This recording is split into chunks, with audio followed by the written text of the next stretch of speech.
ऐकाव्यात अशी माझी आपल्याला नम्र प्रार्थना आहे। इथं वोट चोरीचा मुद्दा आला आणि बीजेपी आणि त्यांचे मित्र पक्ष केंद्रामध्ये आणि राज्यामध्ये जे 2024च्या लोकसभा आणि राज्यामधल्या विधानसभा निवडणुका ते जिंकले, त्याला कारण म्हणजे त्यांनी केलेली मतांची चोरी। आता ही मतांची चोरी ते कसं करतात तर आपला बूथ असतो, बूथ मध्ये मतदार यादी असते, ग्रामीण भागामध्ये 700-800चा एक बूथ असतो, त्या मतदार यादीमध्ये हे बीजेपीची माणसं बाहेरच्या मतदारांची नावं त्याच्यामध्ये घुसडवतात, ऍड करतात आणि मतदारांची संख्या वाढवतात। जे आपले मुळात मतदारच नाहीयेत, जे इथले नागरिकच नाहीयेत, जे बूथ मध्ये राहतच नाहीत, असे लोक मतदान करतात आणि त्यांच्या मतावर हे निवडून येतात। अशा प्रकारे ते मत चोरी करतात आणि याची अनेक उदाहरणं आहेत। मी आपल्याला सांगतो की आपल्याला उत्तर प्रदेश माहिती आहे। उत्तर प्रदेशामध्ये बुंदेलखंड नावाचा एक विभाग आहे। आपल्याकडे जसा देशातलं एक उदाहरण आहे, उत्तर प्रदेशामध्ये बुंदेलखंड नावाचा एक विभाग आहे। आपल्या महाराष्ट्रामध्ये उत्तर महाराष्ट्र, पश्चिम महाराष्ट्र, विदर्भ, मराठवाडा, कोकण असे विभाग आहेत। तसाच तो बुंदेलखंड एक विभाग आहे। त्या बुंदेलखंड मधल्या एका गावात एक कुटुंब आहे, त्या कुटुंबामध्ये 6 मतदार आहेत, पण त्या कुटुंबाच्या पत्त्यावर या बीजेपी आणि त्यांच्या मित्र पक्षांनी जे मतदार त्याच्यामध्ये घातले त्याची संख्या 4000 पेक्षा जास्त आहे।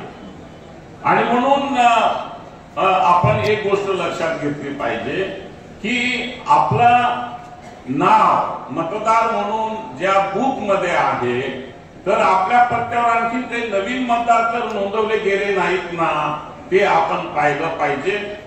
आणि ही जबाबदारी बूथ प्रमुखाची, बूथच्या सदस्यांची आणि जो बीएलए आहे, बूथ लेवल एजंट आहे, तर त्याची आहे, त्याने हे पाहिलं पाहिजे। आता थोडं आपण महाराष्ट्राकडे वळू। महाराष्ट्रामध्ये 2019 ची लोकसभा झाली, 2024 ची लोकसभा झाली, म्हणजे 5 वर्षाचा हा जो कालावधी गेला, तर 19 नंतर 2024 पर्यंत महाराष्ट्रामध्ये मतदारांची जी संख्या वाढली ती 31 लाख वाढली। पण लोकसभा झाल्यानंतर 5 महिन्यानंतर 2024 मध्ये ज्या विधानसभा आल्या, तर या 5 महिन्यामध्ये 41 लाख मतदार वाढले।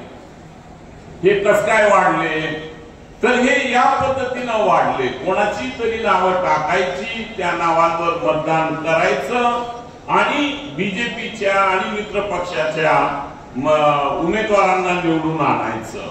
एक आणखीन आपल्या असं लक्षात आलं असेल की विधानसभेमध्ये या 2024च्या त्यांना सुरुवातीला बोलू द्यायला पाहिजे, त्यांचे विचार आपण सगळ्यांनी ऐकावं असं वाटत होतं।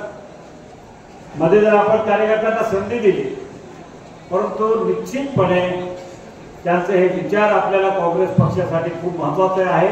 म्हणूनच मध्ये मध्ये मी विनंती करायला येत होतो। आता माझ्या वाट्याला फक्त आभाराचा, पण तरी सुद्धा मी एवढंच सांगेन, आपण सगळे आला आहात, मुख्यमंत्री असलेले सगळ्यांची अपेक्षा, निश्चितपणे काँग्रेसचं तिकीट तुम्ही ज्या लोकांना सांगाल त्यांनाच तिकीट मिळणार आहे, आमच्यापैकी नेत्यांपैकी कोणी ठरवणार नाही। आणि त्यासाठी भाई नरनाळे साहेब असतील, सगळ्यांचे सोनवणे असतील, आम्ही सगळ्यांनी ठरवून घेतलेलं आहे की एक जाहीर सभा एक सर्वसाधारणतः झालेला आहे। आपल्या कर्तव्याची फक्त 2 तारखेला आहे, 2 नोव्हेंबरला। त्यानंतर गट वाईज मिटिंग होती, ते गट वाईज आढावा बैठक घेतली जाईल आणि त्याच्यात असं पण होईल की जे काही उमेदवार आहेत त्या उमेदवारांनी आपापली पंक्ती काढायची, दाखवायचे आमची काय ताकद, किंवा आपण सांगाल त्याला उमेदवारी द्यायला पाहिजे, याची नोंद घेण्यासाठी, नोंद करण्यासाठी आपण सगळ्यांनी पुढे यायचंय। याहीपेक्षा मोठ्या संख्येने या. पण त्यावेळेला असं होईल की 3 गट 4 गट एका दिवसाला बसले जाते, पूर्ण वेळ दिला जाईल आणि त्यातनं तुम्ही ज्यांना सांगाल त्यांना तिकीट मिळेल आणि तिकीट घेण्यासाठी देण्यासाठी सगळे आलेले आपली जी मंडळी यांच्या सगळ्यांच्या सह्या